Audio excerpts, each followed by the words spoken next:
This is Ask Lawyer Rich. Lawyer Rich, can I apply for my children to come to the UK to live with me without the other parent's consent? Yes, it's possible. It's possible that you can apply for your child to come to the UK to live with you without the other parent's consent. We know that under the immigration rules, there are so many categories under which someone can apply for their child to join them in the UK. So we have EU laws that's underpinned by the Appendix EU, where a person who is a relevant national can apply for the child to come and live with them here. Okay. We also have Appendix FM, that is where a person has applied to come here as a partner or as a spouse, and they are bringing their children. We also have paragraph 297, which is a person who is a British citizen or has indefinite leave applying for the child to come to live with them here. We also have Appendix skilled worker, which is the main area of the law that we are looking at today. Okay. So the answer is yes. When you say without consent, I think people would want to know what that means. Now, applying for your child to come without the other parent consent means that, number one, maybe you are no longer in a relationship with the child's other parent. Okay. Or the child's other parent is not applying to come with the child to the UK to join you. Right. So although the parents are in a relationship, the other parent is not applying with the child to come, or the child is not applying to join both parents in the UK. Okay.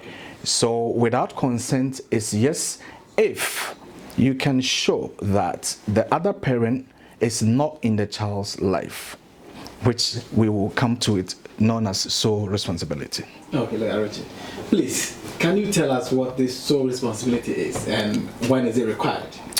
Good. So as I've just mentioned, whenever a child is coming to the UK and to join only one parent, Okay.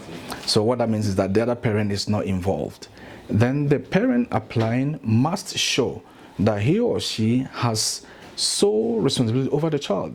We know that every child has two parents. Because, if we use Ghana as an example, a child birth certificate will have two parents named on it. That's right. Now, a mother is in the UK as a skilled worker. Okay. She would want her two children, who are below 18, of course, to come and join her here in the UK. The father is in Ghana working. Maybe he has moved on. Okay. The law will not allow these children to come because there is a father in Ghana.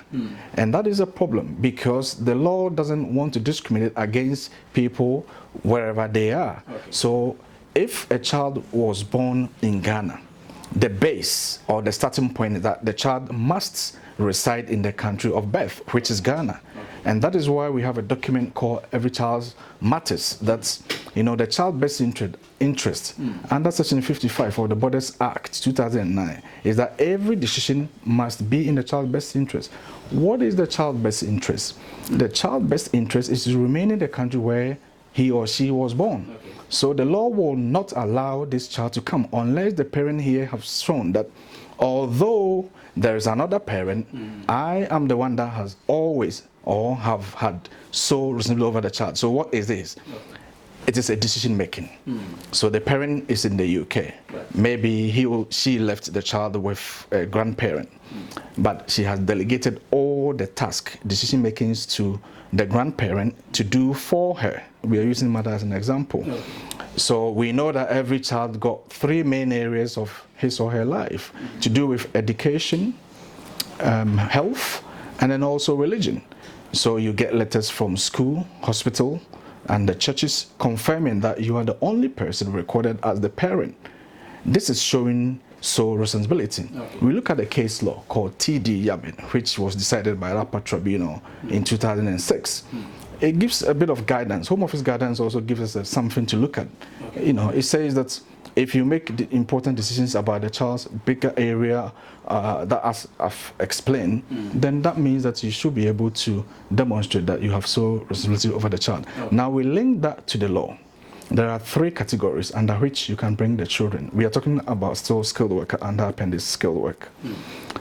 A, that you are the only surviving parent. Okay. Or B, you have sole responsibility. Or C, there are serious and compelling circumstances that excluding the child from coming to the UK will harm the child. Okay. So the sole responsibility issue is only applicable where there is only one parent involved in the child's life. Okay, yeah, Richard, thank you very much. But in your submission, you already mentioned financial support. Yes. Now, does supporting my child financially count in showing sole responsibility? Yes and no. Yes and no. Because financial support is one of the elements that you have to show that you are in a child's life. So let's say mother is here, as I said, and father is in Ghana. If mother shows that she always sends money to the child's upkeep in Ghana, that is part of the fact that she has sole responsibility, but not all of it. Okay. So we are looking at care rather than financial support.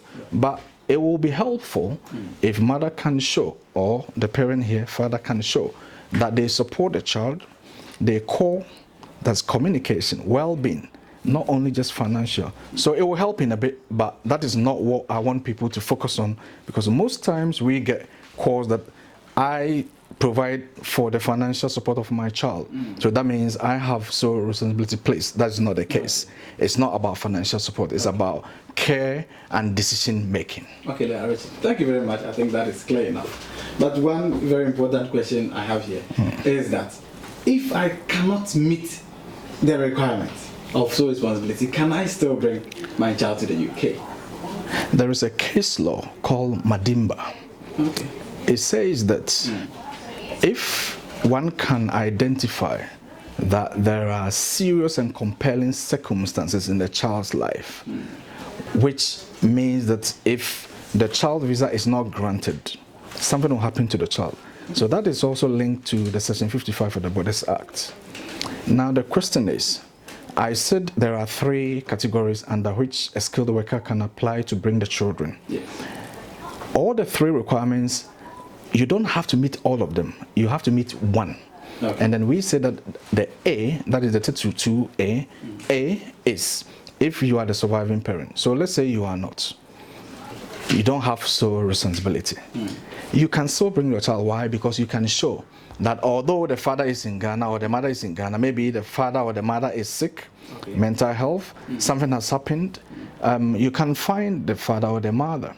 So you have demonstrated that although there is no sole responsibility, or the most important thing that I think applies to a lot of people is maybe the other parent has traveled or is in the UK, but you are not in a relationship with this person. Okay. But that parent is not physically in Ghana.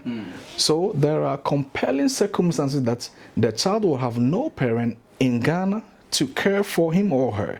And therefore, this amounts to compelling and serious circumstances which the child should be granted, because if not, the child will be harmed. And I think that one of the issues that we are facing at the moment, we have so many refusals in relation to children's application where skilled workers want to bring their children.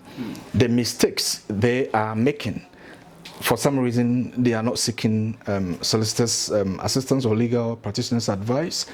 They are sending custody orders and then also consent letters relating to the other parents who are not involved to show that they have sole responsibility. Please don't do that. The reason is that if you do that, although you are saying that you have sole responsibility over your child, on the other hand, you are also saying that you are seeking permission from the other parent that you are saying doesn't play a role in the child's life. You are seeking permission from him or her. That has defeated the whole argument from the word go. We also know that when they are filling the forms, they put that parent who is not in the child's life in the application form. That is the other parent. You'll be tempted to do that because the person's name is on the birth certificate. Don't do that. You can only do that when you are going for point C, where there is compelling and exceptional circumstances, serious circumstances. But if you are relying on sole responsibility, please take this advice. Don't bring any custody order or consent order from the absentee parent. It will harm the application. I hope this will help. Thank you very much, Lawyer Rich. Our cherished viewers and listeners, we have asked Lawyer Rich, and the answer is yes. you can bring your children to come and live with you in the UK if you can show that you are solely responsible and meeting all the points that lawyer has explained. So if you need further information or you need any legal question that you have in your minds, ask Lawyer Rich and we'll provide you with the answers. You can get RBN Solicitors on all social media networks on www.rbnsolicitors.com, that's our website, or RBN Solicitors or other social media networks. If you have any legal questions, don't forget to ask Lawyer Rich. Thank you. Thank you.